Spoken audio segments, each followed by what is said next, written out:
October 1944, Leyte Island, the Philippines. The air was heavy with salt and gunpowder.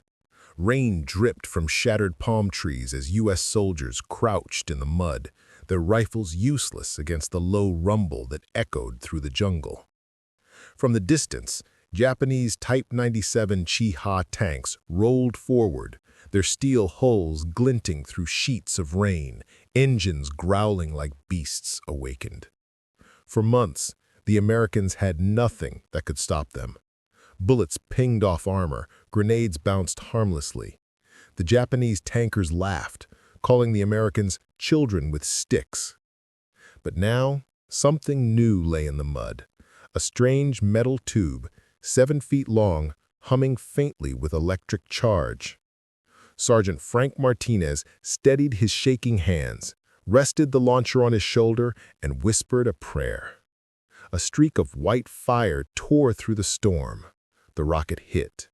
The laughter stopped. In seconds, a tank that once mocked the enemy burned in silence, its turret torn open, smoke spiraling into the rain. The weapon that had been ridiculed as a toy had just rewritten the rules of the Pacific War. When the United States entered the Pacific War after Pearl Harbor, its infantry faced a nightmare unlike anything in Europe. Dense jungles, volcanic terrain, and enemy soldiers who refused to surrender turned every island into a labyrinth of death. The Japanese fought with fanatical resolve, disciplined, silent, and merciless. Their bunkers were carved deep into coral, reinforced by coconut logs and hidden by camouflage nets. When U.S. Marines stormed beaches from Guadalcanal to Tarawa, their rifles and grenades proved helpless against pillboxes that seemed to swallow fire. The early months of 1942 and 1943 exposed a brutal truth. America's infantry was underarmed for the kind of warfare the Pacific demanded. Against the Imperial Japanese Army's light tanks, the Type 95 Hago and the Type 97 Chi-Ha, U.S. troops had little answer. The 30 caliber rifle rounds bounced off armor plating. Even the 50 caliber machine gun, when fired at distance, failed to penetrate. Soldiers resorted to desperate measures, crawling close under fire to plant satchel charges, Molotov cocktails, or magnetic mines. Many didn't live to pull back. Reports flowed to Washington. Enemy tanks impervious to rifle fire. Request for man-portable anti-armor weapon. Urgent need for close-range explosive launcher. But at the time, such an idea seemed fanciful. The concept of a rocket weapon for infantry was untested and, to many generals, almost laughable. Rockets were for fireworks, not warfare. Meanwhile, the Japanese viewed their tanks not as superior machines, but as essential instruments of intimidation. They didn't possess the heavy armor of German panzers, far from it, but in the Pacific, they didn't need to. What mattered was psychological dominance. At Guadalcanal, when Japanese tanks rumbled through the palm groves, the sound alone caused panic among under-equipped Marines. The enemy believed this imbalance would endure. And for a time, it did. In the early stages of the war, American scientists scrambled to fill the technological gap. The Ordnance Department, flooded with desperate field reports, began exploring new theories of explosive penetration. The breakthrough came not from brute force, but from chemistry. In late 1942, a small team at Aberdeen Proving Ground experimented with shaped charges, explosives that focused their energy into a narrow jet capable of burning through steel. The idea was radical. Rather than smashing armor, what if you could melt it through? But shaped charges alone were useless without a way to deliver them safely. Rifles lacked the power. Grenades were too short-ranged. The answer would come from an unlikely partnership: a physicist, a soldier, and a salvaged rocket motor.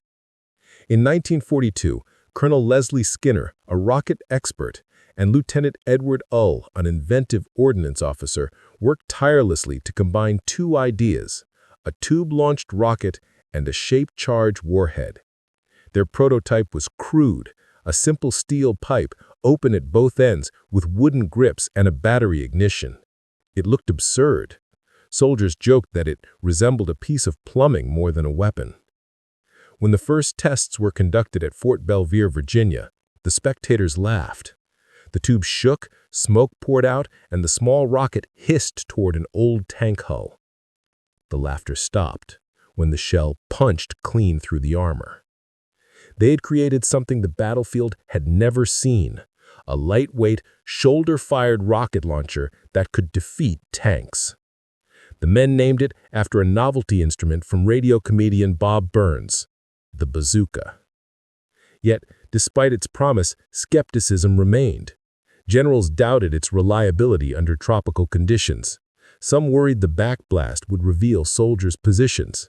Others dismissed it entirely, claiming Japan's tanks weren't worth designing a new weapon to fight. By early 1943, only limited numbers reached frontline units in the Pacific. The men who received them were curious, even amused by the odd contraption. Japanese troops, on the other hand, found the idea laughable. Captured intelligence described the new pipe launcher as a ridiculous American experiment unlikely to succeed in jungle warfare. They didn't yet know how wrong they were. Because within months, on the black volcanic sands and sweltering jungles of the Pacific Islands, this unassuming tube would alter the balance between flesh and steel and prove that innovation, not arrogance, determined survival. And its first true test was about to begin. By mid-1943, the Pacific War was evolving into a battle of adaptation. Every new island demanded new tactics and new tools.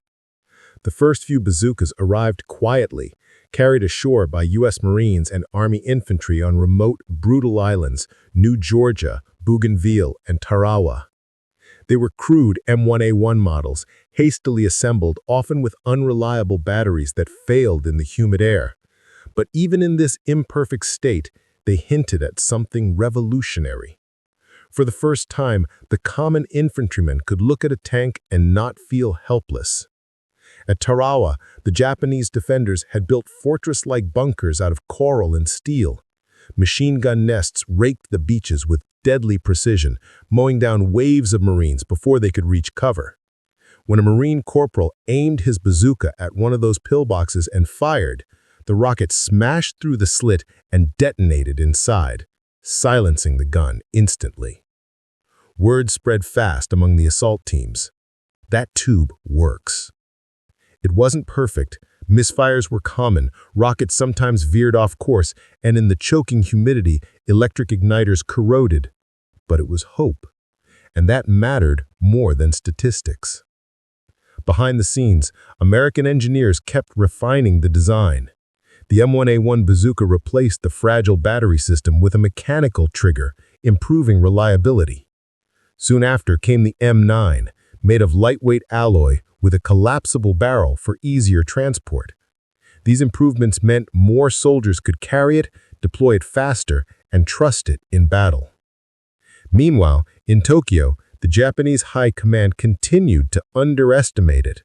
Their intelligence officers noted that the bazooka had a range of less than 150 yards and that its penetration was limited against thick armor. They failed to grasp a crucial reality. In the Pacific, range didn't matter. Engagements often happened at 30, 40, sometimes 10 yards. In those claustrophobic jungles, the bazooka's short range was not a weakness, it was a perfect fit. Japanese armor, by contrast, was built for mobility and mass deployment, not protection. The Type 95 Hago was barely armored, its thin plates designed to resist rifle fire, not rockets. The heavier Type 97 Chi-Ha had some reinforcement, but nothing that could withstand a shaped-charged jet traveling at over 7,000 degrees Celsius. By late 1943, as bazookas trickled into the front lines, reports began to change. Patrols armed with the weapon could ambush tanks in the narrow trails of New Guinea. Infantrymen who once feared Japanese armor now waited calmly for it to appear. In the European theater, the weapon was already earning respect. During the North African campaign, American troops used bazookas against German panzers, with mixed results at first, but enough to attract the attention of both allies and enemies. The Germans, impressed, copied the design almost immediately, creating the Panzerschreck, a larger, more powerful version that would terrify Allied tank crews. But in the Pacific, its psychological impact would prove even greater. The Japanese, accustomed to dominating infantry with armor and bunkers, suddenly found their advantages disappearing. A single well-placed rocket could destroy a tank, a gun nest, or a cave stronghold that previously required dozens of grenades or a direct artillery hit. Still, not every soldier trusted it. Many veterans of early campaigns preferred their rifles and grenades, suspicious of a tube that shoots fire. It took experience and survival to build faith. When General Douglas MacArthur prepared for his return to the Philippines in 1944, thousands of bazookas were distributed among the landing forces. They were no longer experimental.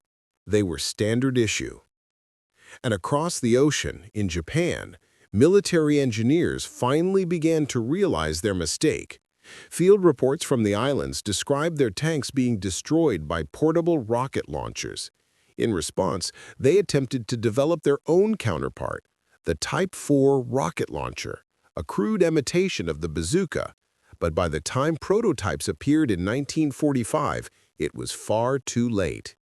The American version had already rewritten the battlefield dynamic. Everywhere the bazooka appeared, Japanese tactics faltered. They could no longer rely on tanks to support infantry assaults, nor on their fortified caves to hold the line.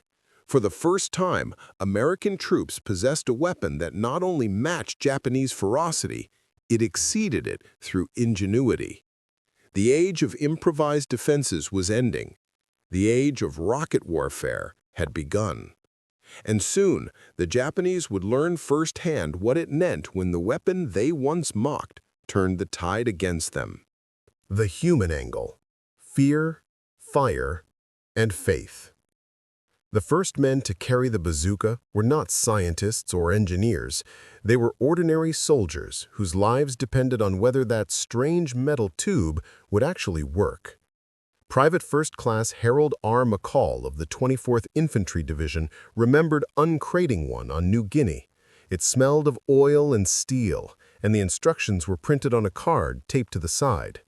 "They told us it could punch through a tank," he later said, "but none of us believed it until we saw it happen." Before the bazooka, confronting a Japanese tank meant certain death. Soldiers were trained to attack from the flanks, throw grenades under treads, or crawl close enough to plant a demolition charge. Every one of those tactics required suicidal bravery. The bazooka changed that equation. For the first time, a man could fight steel with science. When Marines and Army infantry realized they could destroy tanks from cover, from behind a fallen palm, or a crater in volcanic ash, it changed not just tactics, but morale. The weapon became a symbol of empowerment, a reassurance that innovation could protect courage. Still, there was fear. The early launchers kicked violently, spitting smoke and sparks. The backblast could scorch the skin of anyone standing behind.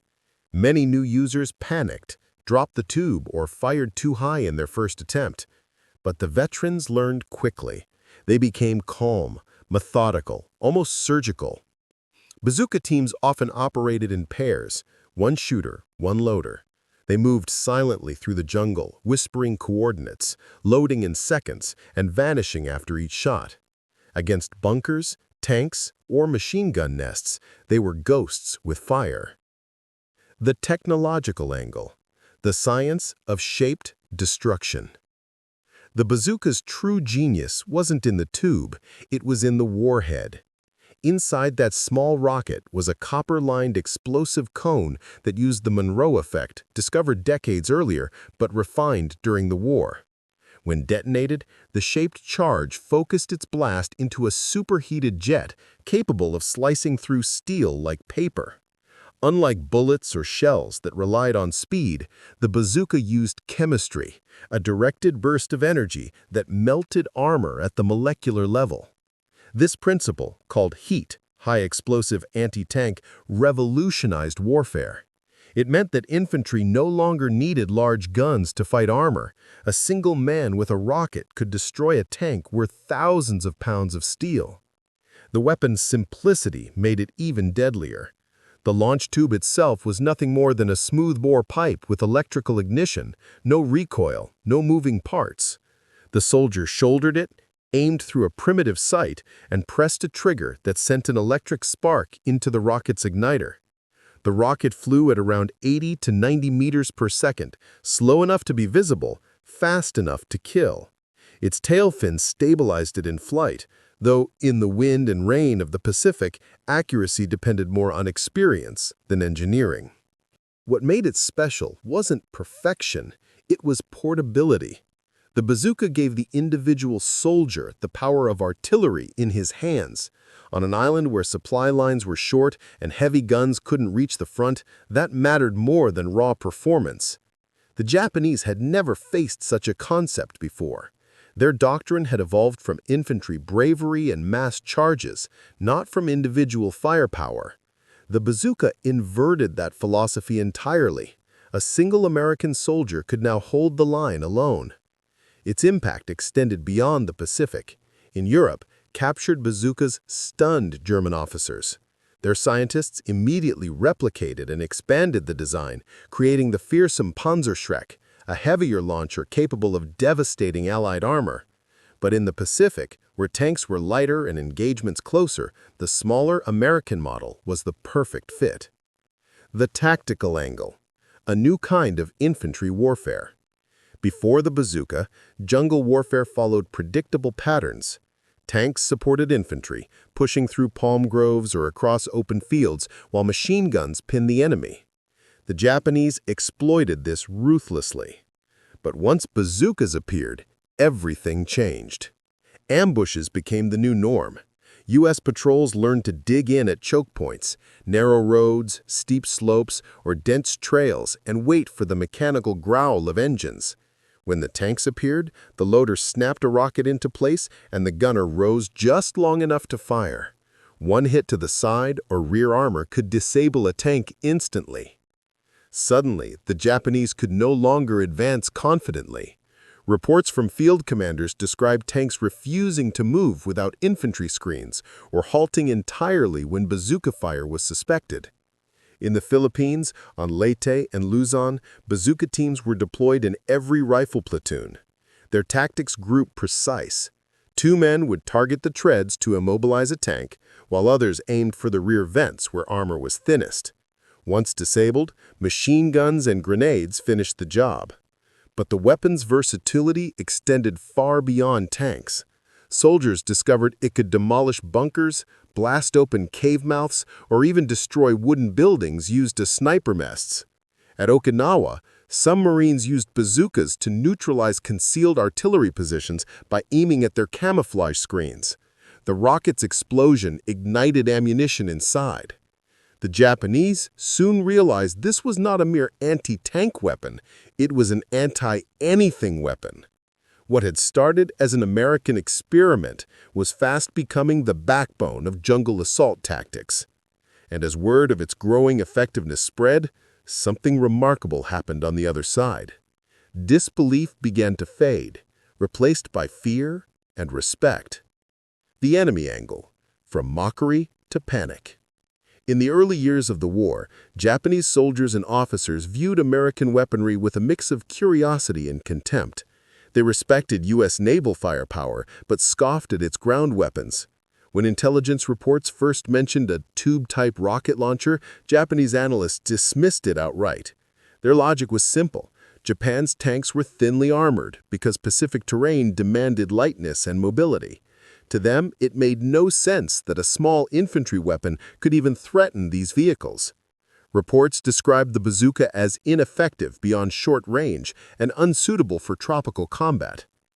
On Guadalcanal, captured bazookas were studied by engineers of the Imperial Japanese Army's Technical Bureau. They found the early M1 models fragile, their electrical systems prone to failure. Inferior construction, one report concluded, not a significant threat. The officers laughed. Then came the Philippines. By late 1944, the laughter stopped. On Leyte, Japanese tank crews encountered the new M9 Bazooka. Its rockets were faster, more stable, and deadly. Type 97 Chiha tanks that once spearheaded counterattacks were now bursting into flames after a single hit. Soldiers began describing a strange new sound, a whoosh, followed by an explosion that tore open steel like paper. Japanese reports from the front reveal a growing terror. One account from the 2nd Tank Division described a squad of tanks advancing along a forest trail when white streaks of fire emerged from the vegetation. 2 tanks were hit before anyone saw the attackers. Survivors wrote that the weapon appears as a pipe, fired from the shoulder, and is extremely dangerous at close distance. By Okinawa in 1945, fear had turned to full respect. The Imperial General Headquarters ordered research into developing an equivalent rocket launcher, what would become the Type 4. But Japan's factories were already crippled by Allied bombing, and resources were scarce. Only a few prototypes were built. None reached the battlefield in time. For a military that once ridiculed the bazooka as a toy, it had become a symbol of humiliation. Proof that the United States had outthought them, not just outfought them. The psychological angle, the collapse of invincibility. War is as much mental as mechanical. For years, Japanese propaganda had told soldiers they were invincible. Their spirit, courage, and discipline would overcome any weapon.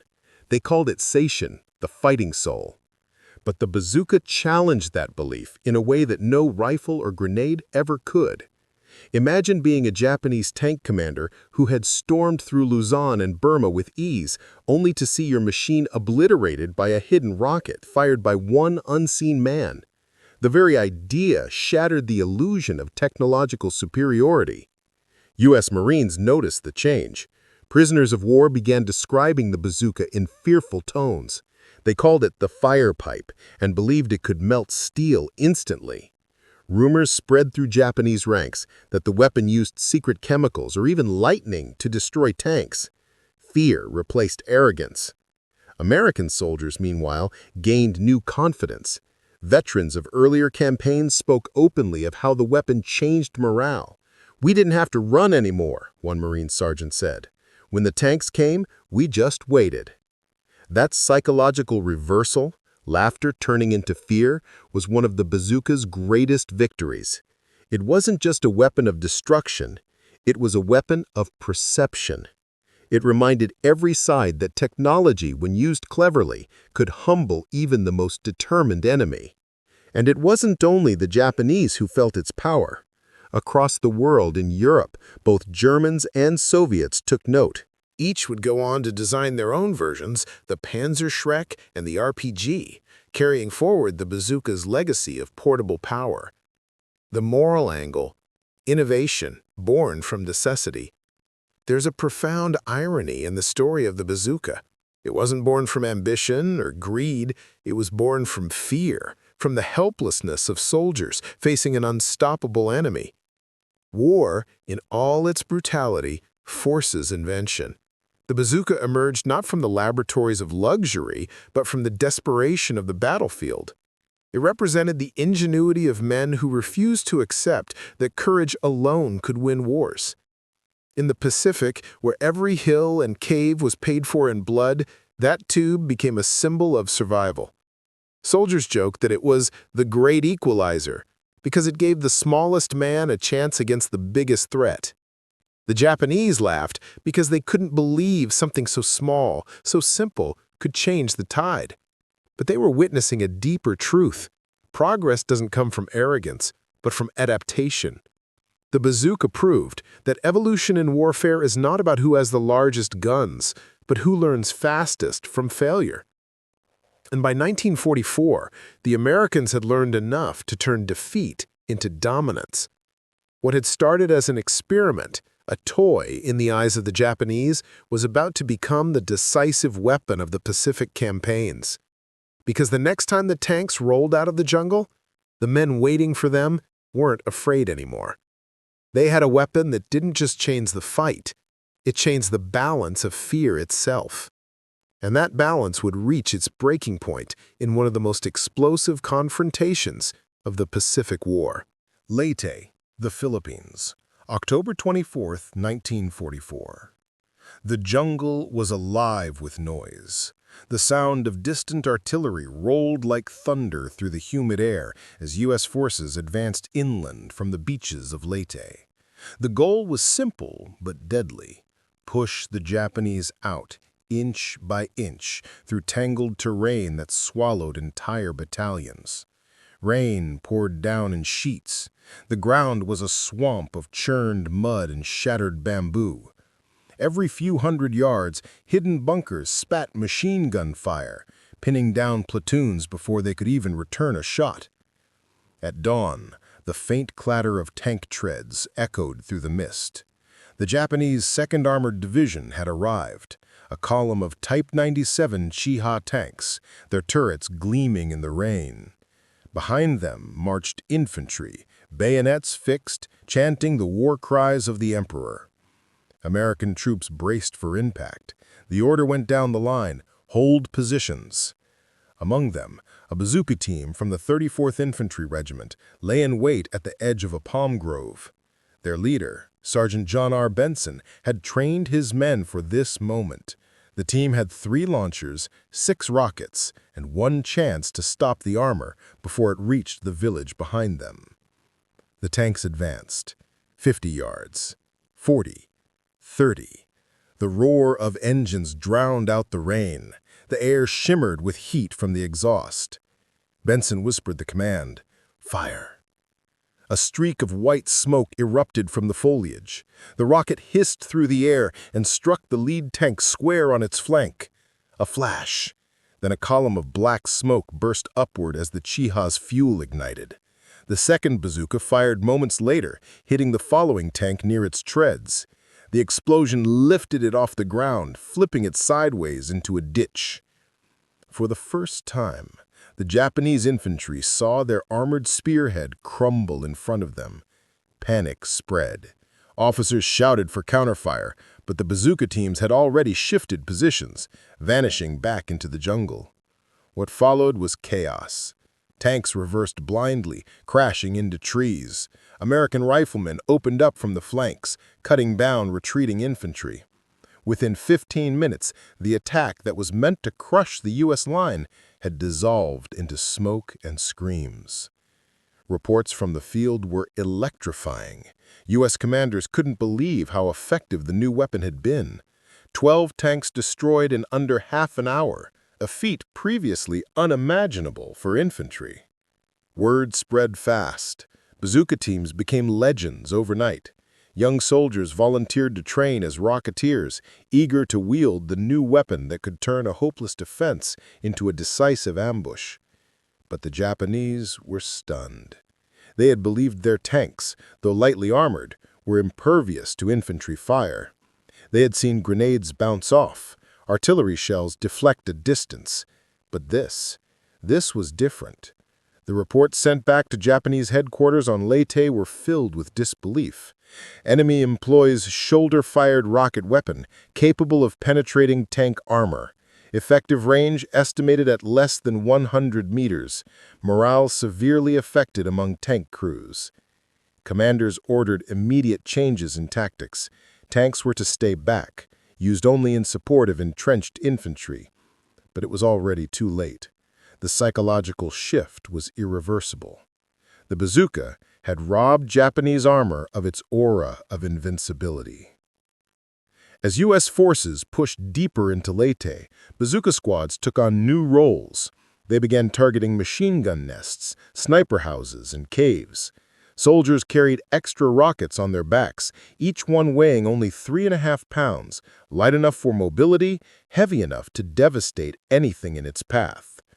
The Pacific battlefield, once dominated by Japanese fortifications, now favored mobility and firepower, and the bazooka fit perfectly into that doctrine. Even MacArthur's headquarters took note. Field memos praised the tactical revolution brought by the rocket launcher, calling it a decisive instrument of infantry liberation. But for the Japanese, it was more than a tactical defeat. It was symbolic. For years, they had mocked the United States as a nation of mechanics, men who hid behind machines instead of fighting with spirit. Now, it was precisely that mechanical ingenuity that turned their own machines into burning wrecks. And the humiliation didn't end there. When Japanese troops captured damaged bazookas and attempted to fire them back, they found themselves unable to replicate the results. Faulty batteries, damaged igniters, and poor understanding of the shape charge principle rendered their efforts useless. They had underestimated not just a weapon, but the science behind it. The Japanese would retreat from Leyte in defeat, leaving behind twisted metal, burned tanks, and the smoldering proof that the tide had turned. But the bazooka story didn't end in the Philippines. The lessons learned there, the ambush tactics, the precision, the fear, would reach their ultimate test on a far deadlier battlefield. Because in 1945, on the blood-soaked hills of Okinawa, the weapon that had already shattered Japanese confidence would face its greatest challenge yet, a fortress island defended by thousands of entrenched soldiers and hundreds of steel caves. And in that inferno, the bazooka would become more than a weapon. It would become a legend. Okinawa, April 1945.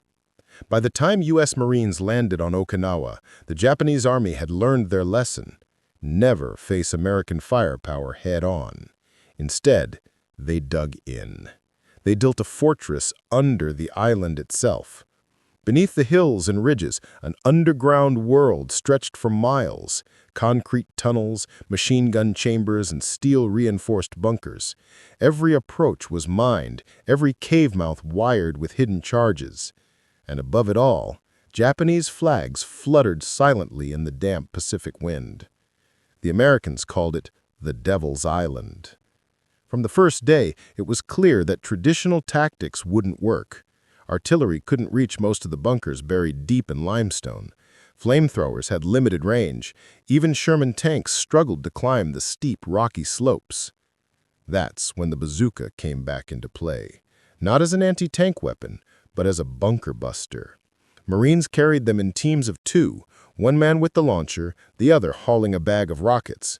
They moved in small squads, crawling through mud and smoke, firing into cave mouths from point-blank range. Every shot sent a jet of fire screaming into the dark. The shaped charge punched through rock and steel, detonating inside with concussive force. It wasn't just about destruction. It was about breaking the enemy's will to hold the line. Private William Red Murphy, a Marine from the 1st Division, later recalled, "You'd fire that rocket and the whole cave would light up like hell itself. You could feel the heat on your face. Sometimes the screaming stopped, sometimes it didn't." The fighting was relentless. Day after day, Marines advanced a few yards at a time. Japanese soldiers refused to surrender, often hiding in collapsed bunkers until American troops were nearly on top of them. Bazooka teams became the frontline killers of the Pacific, small, fast, and devastatingly effective. They were the spear tip of every advance, clearing the way for riflemen and flamethrowers. By mid-April, American engineers began mounting bazookas on vehicles, jeeps, landing craft, and even tanks to blast fortifications from range. Some inventive soldiers tied multiple tubes together, creating improvised rocket racks, capable of launching 6 rounds in a single burst. These battlefield innovations terrified the Japanese defenders. Their caves, once impregnable, became death traps. On May 2nd, during the battle for Shuri Ridge, one of the strongest Japanese positions on the island, an entire bunker complex collapsed after repeated bazooka hits followed by demolition charges. U.S. forces reported more than 200 enemy dead, all within the space of a tennis court. One Marine officer wrote in his journal, "The bazooka is our door knocker to hell. Every cave we open costs us, but without it, we wouldn't move an inch. And yet, amid all the carnage, there was a grim respect among the Japanese soldiers. They had begun to call the weapon the fire tube of the Americans. Survivors told stories of a single rocket wiping out a command post, of men turned to ash before they even heard the explosion. It was psychological warfare as much as physical. The sound of the bazooka's ignition, that distinct whoosh, sent shivers through Japanese trenches. Entire units abandoned their forward caves at the first sign of an approaching bazooka team. Even Japanese officers began warning their men, "If you hear the hiss, run or die." By the end of the Okinawa campaign, over 2,000 enemy fortifications had been neutralized, many by bazookas. And for American troops, it wasn't just a weapon anymore. It was a symbol of survival, a lifeline against an enemy that refused to yield. But Okinawa also showed the limits of the weapon. The original M1 and M9 models struggled with humidity. Misfires were common. The rockets sometimes veered off course, and against thick concrete, even a direct hit wasn't always fatal. So engineers went back to work, fast. By the summer of 1945, the M20 Super Bazooka was being field tested. It fired a 3.5-inch rocket capable of piercing 11 inches of armor, nearly double the previous models. It was lighter, longer, and deadlier. The weapon was ready just in time for what everyone feared would be the final and bloodiest invasion, the Japanese home islands. Plans were drawn for Operation Downfall, the invasion of Kyushu and Honshu. Allied intelligence estimated that Japan had 10,000 tanks, 7,000 coastal bunkers, and nearly 3 million troops ready to defend their homeland. And the U.S. Army's answer? Thousands of bazooka teams. They were to be the vanguard once again, the first through the breach, clearing beach defenses and armored ambushes. Each landing force was to carry over 100,000 rockets, more than at any other time in the war. But fate intervened. Before a single super bazooka could be fired in Japan, 2 atomic bombs fell on Hiroshima and Nagasaki. The war ended. The weapon that had been forged in desperation, that had turned the tide from the jungles of Leyte to the cliffs of Okinawa, would never be needed for the final invasion. Yet its impact was undeniable. The bazooka had transformed the way wars were fought. It gave ordinary soldiers the power once reserved for tanks and artillery. It changed battlefield tactics forever and inspired a new generation of weapons that would dominate the Cold War. The Soviet RPG, the German Panzerfaust revival, the American law. The age of the portable rocket had begun.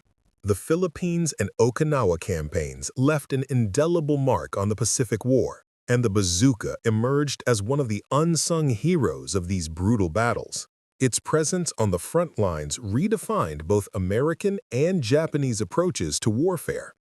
After Leyte, reports from U.S. commanders highlighted not just tactical victories, but psychological ones. Tanks that once intimidated entire infantry units were now vulnerable to a single soldier armed with a tube and a rocket. Field dispatches praised the weapon's impact. Bazooka teams have enabled infantry to advance where previously impossible. Enemy armored assaults neutralized at short range. Morale among our men significantly improved. The Japanese were forced to adjust, often with inadequate resources. Type 95 and Type 97 tanks, once symbols of fear, could no longer dominate the battlefield. In response, Japanese engineers attempted to develop countermeasures, reinforced armor, ambush tactics, and even experimental rocket launchers. Yet the pace of Allied adaptation outstripped Japan's ability to respond. Intelligence captured from the islands revealed disbelief turned into cautious respect. Reports read, "Enemy employs portable rocket launcher, highly effective against armor, must avoid frontal engagements where possible." It was a hard lesson in underestimating technology and one with devastating consequences. By 1945, Japanese field units had become increasingly defensive, ceding initiative to American forces. The fear that the bazooka instilled was as valuable as the physical destruction it wrought. Beyond the immediate battlefield, the bazooka influenced military doctrine. Infantry units were reorganized to include dedicated rocket teams, ensuring that even small units could threaten armored vehicles or fortified positions. Standard training manuals incorporated ambush techniques, camouflage positioning, and teamwork specifically for bazooka deployment. Commanders recognized the weapon's ability to level the playing field, giving foot soldiers a power previously reserved for artillery or tank crews. In post-war evaluations, American officers highlighted the bazooka as a turning point in infantry versus armor warfare. Reports noted that the psychological impact on enemy troops exceeded expectations, and the ability of a single soldier to destroy tanks redefined tactical planning for all future operations. This acknowledgement extended beyond the Pacific, influencing strategies in Europe and shaping the Cold War's approach to portable anti-tank weapons. Meanwhile, captured Japanese documents revealed the growing respect for the weapon. Officers noted that where once they had mocked the Americans' toy launcher, the same weapon had forced retreats, halted assaults, and contributed directly to losses. They documented a series of tactical adaptations, including the construction of deeper bunkers, dispersal of armored units, and use of natural terrain as cover, all in response to the bazooka's effectiveness. The numbers were striking. At Leyte, entire tank squadrons were rendered ineffective within hours by bazooka ambushes. On Okinawa, hundreds of bunkers and fortified positions were neutralized by combined bazooka and infantry operations. These statistics underscored a simple truth.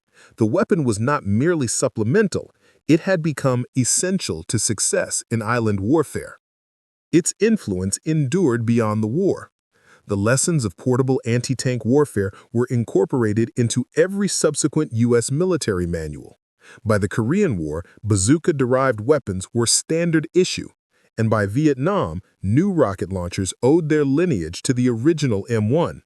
Internationally, armies from Europe to Asia studied the concept, producing their own variants to ensure that no soldier again faced armored forces unarmed. Perhaps the most profound impact was human. The bazooka empowered the individual soldier. For the first time in history, infantrymen could confront armored vehicles or fortified positions with confidence, reducing the reliance on tanks and artillery. In a war where terrain often favored the defender and where courage alone was insufficient, this weapon leveled the battlefield. In essence, the bazooka symbolized the marriage of ingenuity and necessity. What had begun as an experimental tube and a proving ground became a tool that reshaped combat strategy, instilled fear in one of the world's most disciplined armies, and redefined the role of the infantry in modern warfare. It was a weapon born from desperation, perfected through trial, and vindicated through victory. And in doing so, it would leave an enduring legacy. A reminder that innovation, no matter how small or ridiculed at first, can turn the tide of history. When the guns of World War II finally fell silent in August 1945, the world took stock of the devastation and of the technologies that had changed warfare forever. Among the ruins, generals, engineers, and historians all reached the same conclusion. The bazooka had been one of the most influential infantry weapons of the modern age. Though it lacked the cinematic grandeur of bombers or tanks, its quiet revolution lay in what it represented: the empowerment of the individual soldier. Before its invention, infantrymen facing armor had little hope. Anti-tank rifles were cumbersome and largely ineffective. Mines required close placement and suicidal courage. But the bazooka turned that imbalance on its head. For the first time in history, a single man could destroy a tank. This shift rippled through military thought in every major nation. In the United States, the Ordnance Department quickly analyzed its wartime performance. The conclusion was clear. Shaped charge technology was the future. Engineers refined the design into the M20 Super Bazooka, capable of piercing the heaviest post-war tanks. Training programs standardized rocket teams, and doctrine manuals from 1946 onward stressed the importance of independent infantry anti-armor capability. In Japan, surviving officers studied captured examples. Their post-war assessments, preserved by the Allied occupation forces, acknowledged the bazooka's decisive role in American success. They wrote, "The weapon caused great fear among tank crews. Psychological pressure from expectation of sudden destruction reduced effectiveness of armored assaults." The irony was bitter. The same nation that had once dismissed the weapon as laughable now studied it as a model of efficiency and battlefield adaptability. The Soviet Union, watching closely, immediately sought to replicate the concept. Within 2 years, Soviet engineers introduced the RPG-2, a simpler, ruggedized design inspired directly by the American bazooka and the German Panzerfaust. The age of shoulder-fired anti-tank weapons had begun, spreading rapidly through Eastern Europe and Asia. By the Korean War, both sides were using descendants of the bazooka, the Americans wielding improved versions, the Chinese and North Koreans armed with RPGs. The weapon's legacy had come full circle, transforming from an experimental American tool into a global standard of infantry warfare. Beyond the battlefield, the bazooka left cultural and psychological marks. To American troops, it became a symbol of resourcefulness, proof that innovation and courage could overcome even the most daunting odds.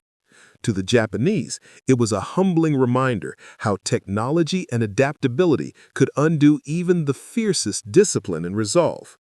It also redefined logistics and tactics. Portable rockets reduced the need for heavy artillery in close-range combat, giving smaller units flexibility and autonomy.